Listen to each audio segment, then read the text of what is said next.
Welcome, folks, to another episode of the Jets Afterburners podcast. Your host, New York Jets Stand 16. I think that's what they call me.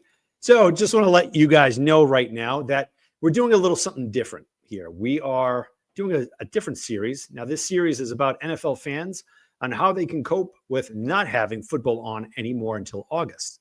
Now, again, I am no doctor nor nutritionalist. I'd like to use this platform as an out-of-the-box health perspective in which the ultimate decision is yours, and you should always consult with your physician and do your own due diligence before going on any well-being journey. Now, with that, I bring on a personal fan favorite of mine. Yeah, he's a Bills fan. That's all right. We'll get past that. Personal trainer and owner of Stormborn Strength Gym in Howard Beach, New York, the ever-inspiring John. Welcome to the show, my man. That's quite an intro. Well deserved, dude. You have changed so many people's lives, and including mine, because I remember going to the gym many years ago when I used to live in Howard Beach, and I was always trying to look for the perfect gym. And I would hop gym to gym, and I would look the same. But then I went to yours, and you were so hospitable, so genuine, so humble. You took me and a good friend in. From that point on, I morphed into the best shape of my life. The way how you know how to motivate people, it just brings out the best in them. And the group, these classes that you have, it's mind-blowing. It really changed my trajectory. So with that being said, I'm going to ask a couple of questions. Number one, dude, what got you into this? What got me into fitness in general is I would say back when I was in high school, I played football for like a Pop Warner league, and then I was very skinny. Like I'm talking, I was a rail. I was probably 5'7" and like 115 pounds. I mean, I'm not like any thick mass monster now, but at the time, like I wanted to make the jump from Pop Warner I wanted to play high school football. And my parents were just like nervous about me playing and getting like broken. So they were like, you better get after it with the weights. You got to put some weight on, you got to do something about this. So I thought that weightlifting and training was just going to the gym and hitting a bunch of machines and, heading home. And an uncle of mine is actually he's a doctor of exercise science. He's actually an epidemiologist now in Texas, and he was one of the forefathers of exercise science and studying, going deep into like research on the way the body, maximizing performance and all these things. He was like, they did a ton of these studies like in the 70s and 80s, and he was part of some real famous studies, and he broke down to me the concept of like periodization training and like, focusing on different aspects of fitness as, through different blocks of time and that kind of thing. And like, it just like opened my mind, opened my eyes to like a whole, like I was barely even scratching the surface of what I was doing. And I saw that there is a lot more to go with that. And that kind of like sparked an interest in me where I was like, let me go in a little bit deeper. And the next thing I knew, I was, reading one book after another book after another book. And I hated to read. I really hated reading, but I couldn't get enough of reading books that had to do with, strength and conditioning and fitness and developing speed and power and explosiveness and, all that stuff. It really helped me. This is back in high school now. I'm talking, this is 30 years ago. Get to a place where I was actually like, I didn't look like like a liability to be on the field Right. for the team or myself, and then, Sure. I just followed suit. Like from there, I went to school for exercise science because I was just so into it and came out and wanted to be a strength coach. And here I am. It's mind blowing because I like how you use science and you study the art. And I think that's where it all starts, right? Like you have to have this interest where you want to understand your body. And it doesn't matter where you are, right? Like I know friends of mine that have been out of shape for so long, but there's an interest, there's a spark, and they go into it. Just like you said, dude, I hate reading, but I have a whole bunch of books here right across from me, and like David Goggins and whatnot, Andrew Huberman, all these guys that are inspiring. Like when I work out, seldom do I ever use music. I don't know, maybe if you could attest to the same. I'm hearing not only podcasts, but like that motivation, because I feel like me out, I'm also edifying my mind. And it's wild, isn't it? Yeah, it is. You know, it was really funny is one time I did a duathlon, and it was like a bike, run, bike, and I had the David Goggins book. I was listening to his book because his book is essentially, it's a podcast. It's really, because there's a narrator reading the book, and then he does like the he chimes in throughout the whole book. Right. And like he would just come on and say some badass shit, like and it's like always happened like right when I needed it. Right. You know? I was like, man, I'm trying to man up, you know, and I just get after, you know. So that's good stuff, man. He's hysterical because I listen to him and like everything's going well, and I'm into it, and all of a sudden F-bombs are just being rained on me, and I'm like, let's do it, man. You know, you can't do it around the kids, man. You cannot, definitely. There's no G-rated area there. Now, I wanted to get into as an NFL fan. Again, I alluded to it earlier. You're a Buffalo Bills fan. Yes. I respect the hell out of. And again, as a Jet fan, I've had many dads. First, Jim Kelly, Dan Marino, recently Tom Brady, and now all of a sudden, Josh Allen. Yes. Jets can't catch a break. They don't even know. It's a geriatric team where if you're over the hump, they sign you to like buku bucks and you can do whatever you want. Yep. I honestly think Aaron Rodgers did not snap his Achilles tendon. I think he's like, you know what? I'm just taking the year off. It is what it is. Yeah. I might come back during week 15 or whatnot. There's a hell of a conspiracy theory right there, but okay. Where there's smoke, there's fire with this freaking trash can of a team. Yeah. But with that being said, as much as the negativity is with football and your team, and once the Super Bowl ends, a lot of fans, just NFL fans in general, they fall into a lull where, shoot, what do I do now? You're so used to a 17-game season, well, a Jet fan, a 3-week season, and you go into a certain spiral, and you're like, what do I do now? How do I fill this void? And not for nothing, a lot of people they start getting really bad eating habits, and right, like, tell me your journey of in the season and then out of the season. Okay, so we'll talk about in season John. All right. In season John, I might be, you know, if I was to be at a sports bar or at my house, I might be more willing to, you know, eat a little worse if I'm watching football. You know, maybe there's wings there, maybe I'm eating burgers, maybe I'm drinking a beer or two, you know, like and I think I give myself that privilege during those days.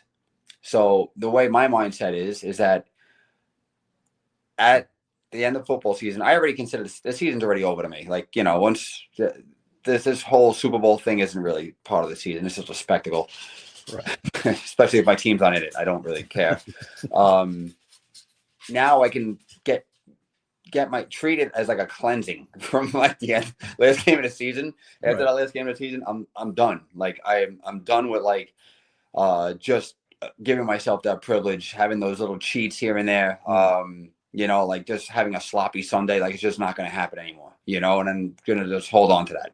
I'm not going to be day drinking for no reason. Like it's just gone. And I'm just going to focus more on just being a healthier version of myself on those days. And that's really it. And that's just always been my mindset, because, you know, if I was to carry forward on that, I would have some major problems, I think. Well, look, I mean, you're disciplined. That's a discipline that takes time, right? Because to flip that switch, I know personally for me, it's very, very difficult. I have no switch. It's all or nothing. I know with sugars and whatnot, to me, it's a drug to me. Like, it's for everybody. You're not by yourself. Yeah, it's for everybody. But it's like with me, the eating, like it's not just like a slice or whatnot. It's like my body can't differentiate an apple and I don't know, freaking nerds and shit. It doesn't know. So my blood sugar spikes.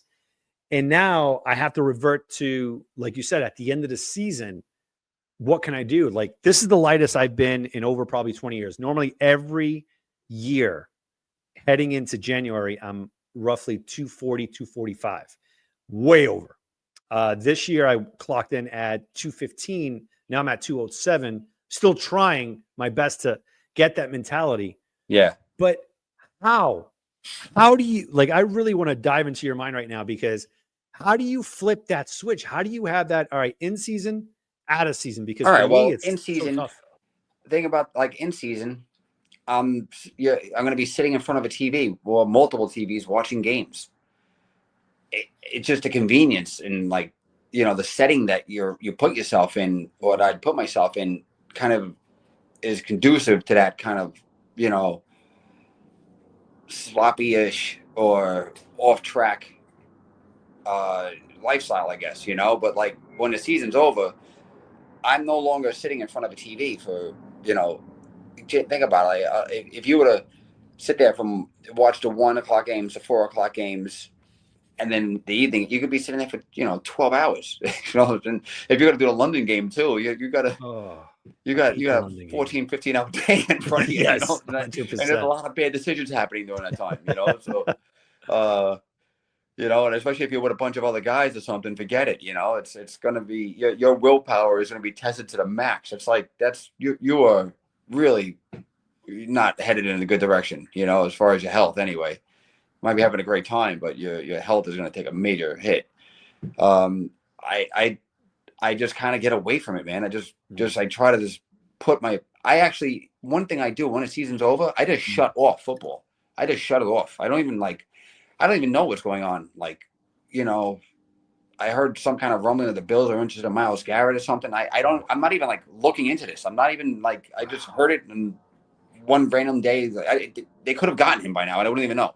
So I'm just not even. I just shut off. And I'm like, I'm just moving on my life. I'm just going on with other stuff now at this point. Wow, that's powerful, dude. That is amazing. Like, not a lot of people have that willpower just to shut off. Because I've tried that. Then free agency starts. Then you start trying to fantasize. All right, if we could trade for this guy, salary cap, and then the draft comes about. And I know with me, I'm like, all right, where is it being held? Oh, it's in Lambeau. I gotta go there.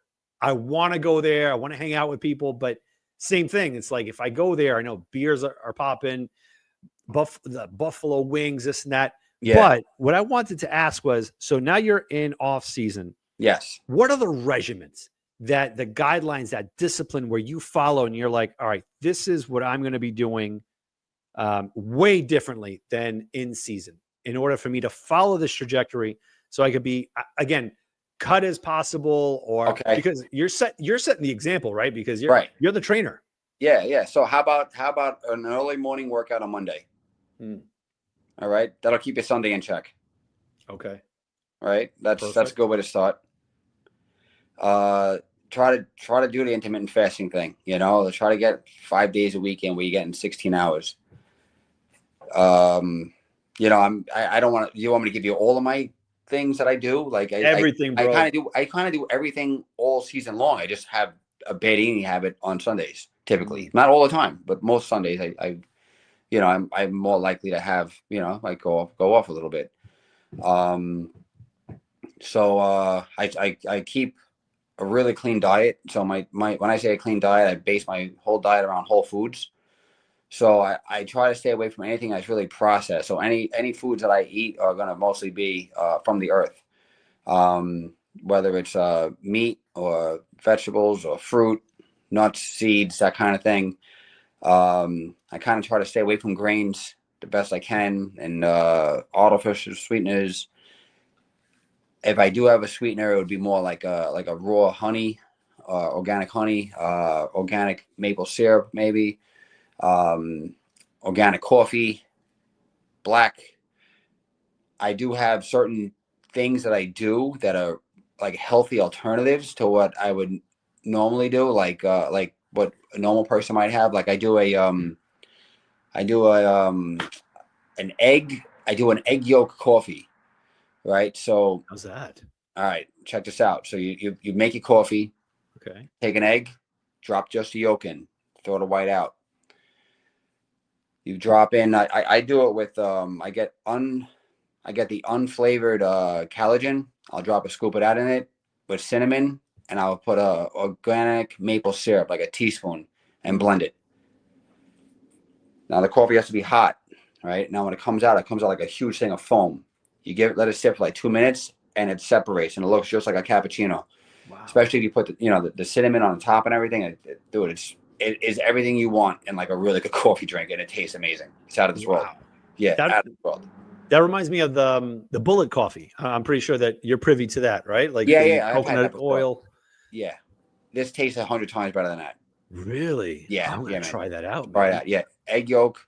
I saw that they do this in Italy, and they also do it in some of the Asian countries where they just drop like a yolk of egg. They beat a yolk of egg, and they put that in the coffee. But I just like take something like that and I rum it. So in Italy, they mix the yolk of egg, the egg yolk with sugar, and they just kind of blend it. They just mix it up with a fork and like a little cup, and they pour that on top of the coffee. So instead of doing that, I'll put the maple syrup instead of the sugar. So I switch out one for the other, and then I put it in a blender instead of mixing it because it comes out foamier. And I figured, why not, if I can throw in some collagen and get the benefits of that out of it, why not? So, and then throw the cinnamon in, and then you have a cappuccino, and it's out of this world, I tell you. And you're full. I'm telling you, I'm full. I had one today. What is it, like 9 o'clock? Is it after 9 o'clock now? Yeah. I had this at 3:30. I'm full. Wow. I don't even need to eat. I probably won't eat again until tomorrow morning around 8:45 when I have my protein shake after my workout. So that satiates you throughout the entire day then? Sure, yeah.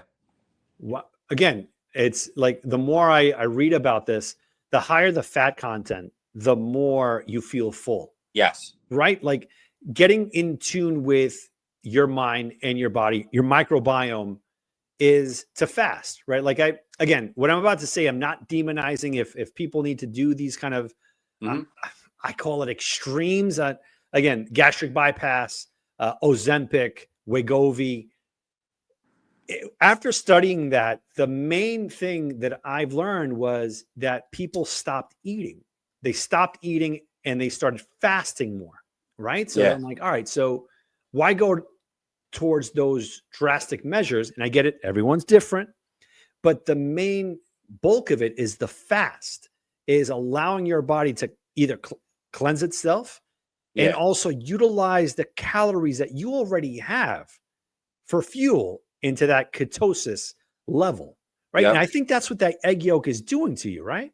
It must be. I think that would probably be what's happening, because I didn't realize it till recently. Like recently, I was like, man, every time I have this drink, I'm like, I can just skip dinner, and I don't even notice. I don't need to eat, and I don't even need to eat breakfast. I skip breakfast too. Wow. Yeah, my breakfast is just pushed back. I mean, I'll eat a lot of calories between the time I have my shake and that next coffee the next day, but like it's not nearly as much as if I didn't have that drink, because I'd be picking and eating whatever I see around me. Right.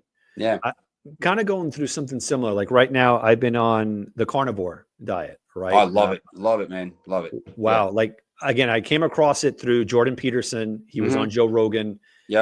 From there, started talking to Dr. Sean Baker, who hopefully I'm going to be having on the show, hopefully soon, through this series. And I've noticed a lot of things. Again, it's, yes, the weight shed off. That's great. But my mental clarity, the fog is completely lifted. Yep. I can focus and generate thoughts quicker than I've ever been. Like, I'm at 43 years old and I feel 20 years younger. It is the weirdest, wildest thing. And like you said, like you're skipping breakfast and you think breakfast, the most important meal of the day, knowing where that came from. Kellogg, a guy that was promoting his cereal. Dude, brilliant guy, marketing beyond belief. Sure.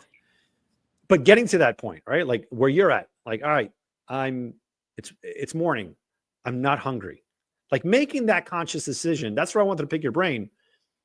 That right there of a person going into your gym or making that commitment.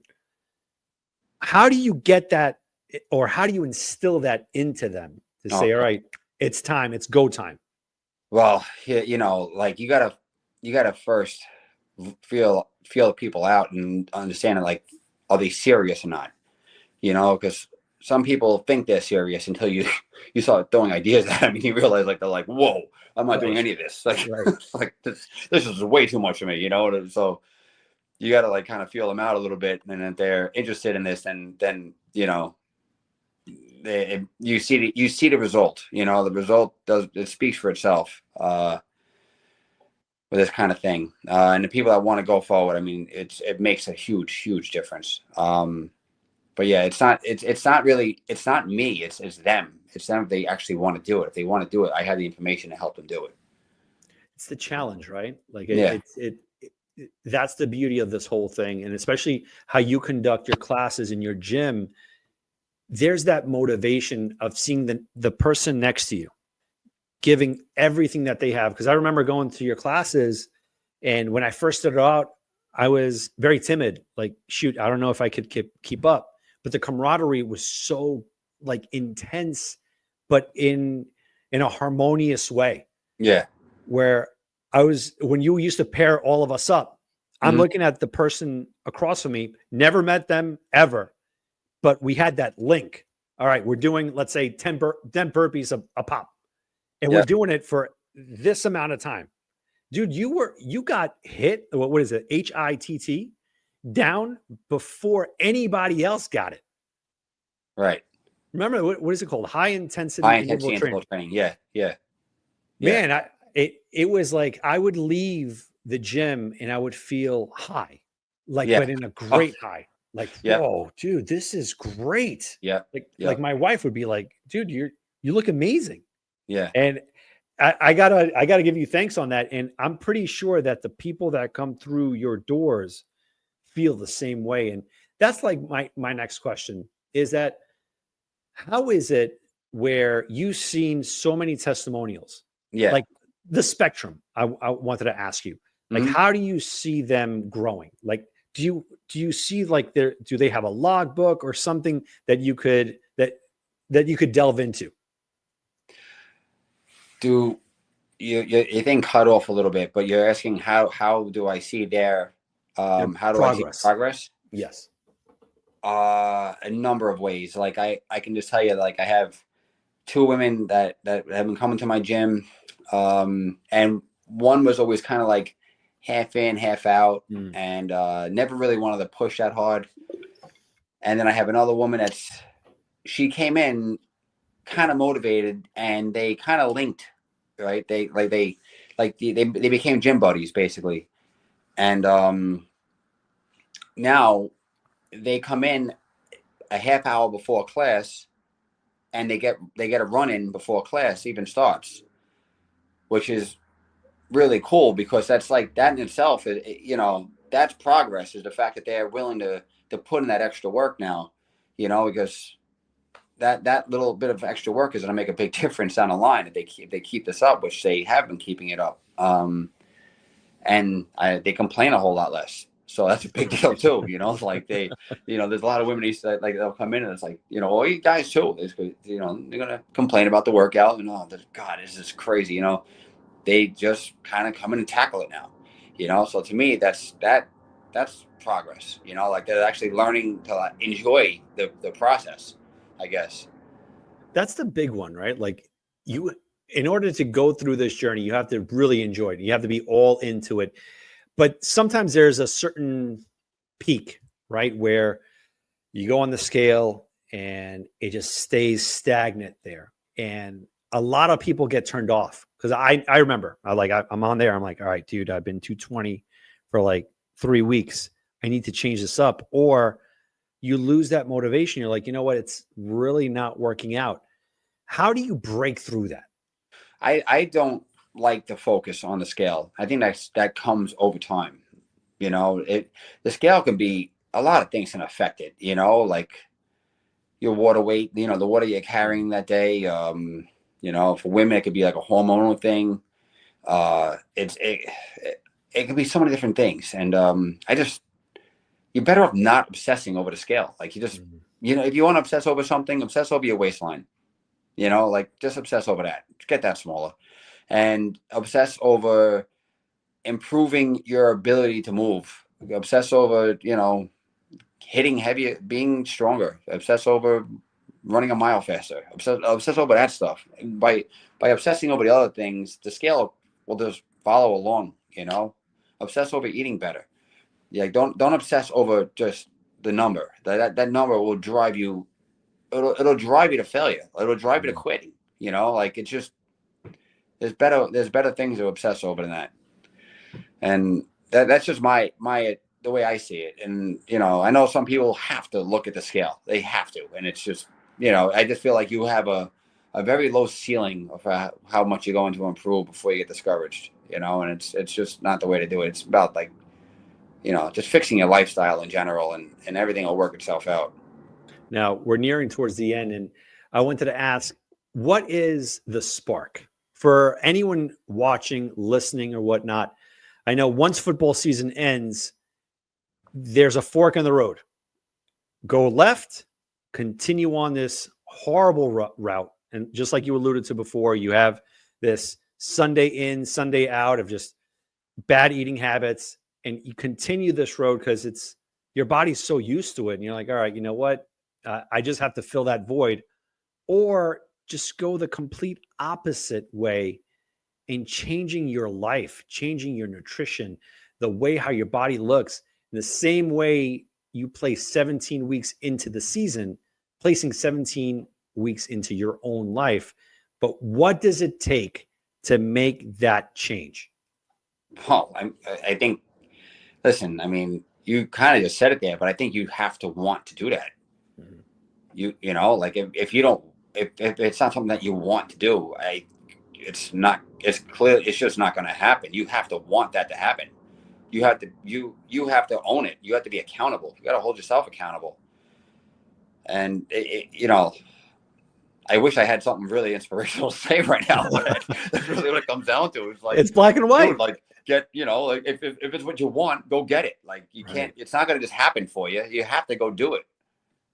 No sugarcoating. That's it. There's no sugar. There's no nice way to say this. Like just, don't. Isn't that what they say? Like envision it, right? Like even though you're not there, just envision it. Yeah. What you're going to look like, how you're going to be eating, how you're going to be, just carrying yourself about. And I feel like that's super important to have that kind of goal set. Right. Is every goal attainable?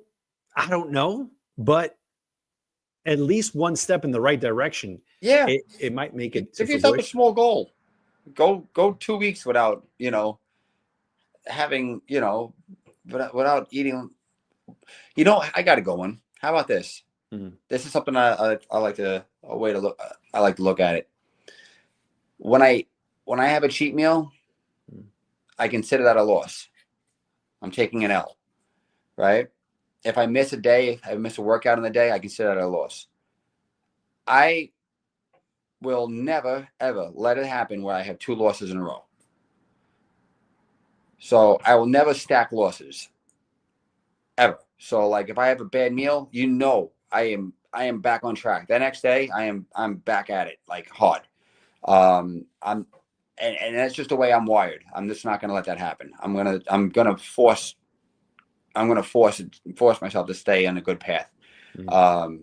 I think once you have 2 losses in a row, it can turn to 3 real quick. And then before you know it, your lifestyle's off track.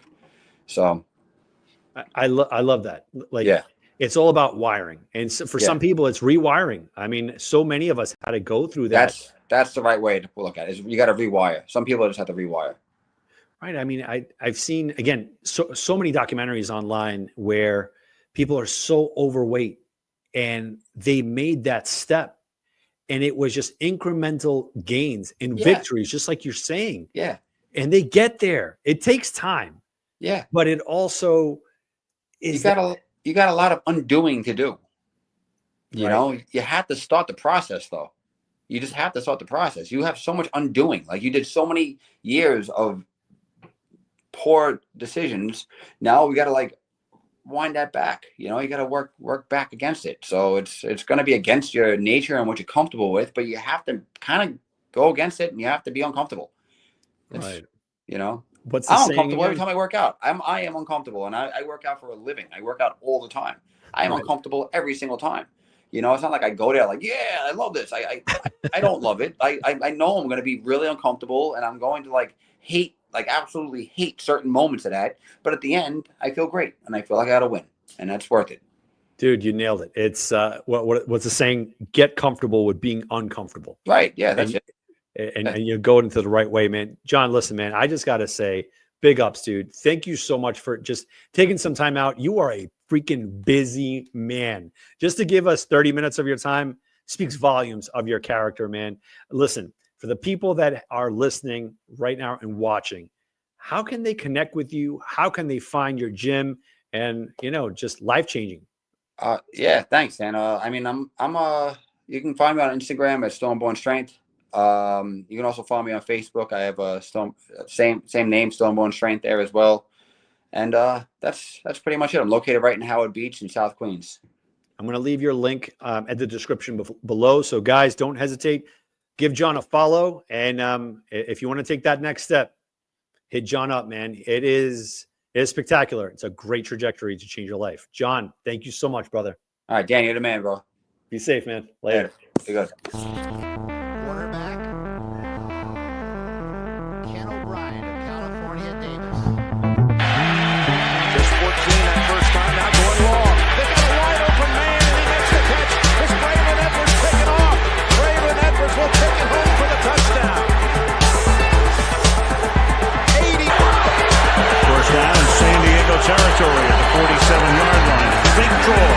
And Pennington going for 6. Deep down.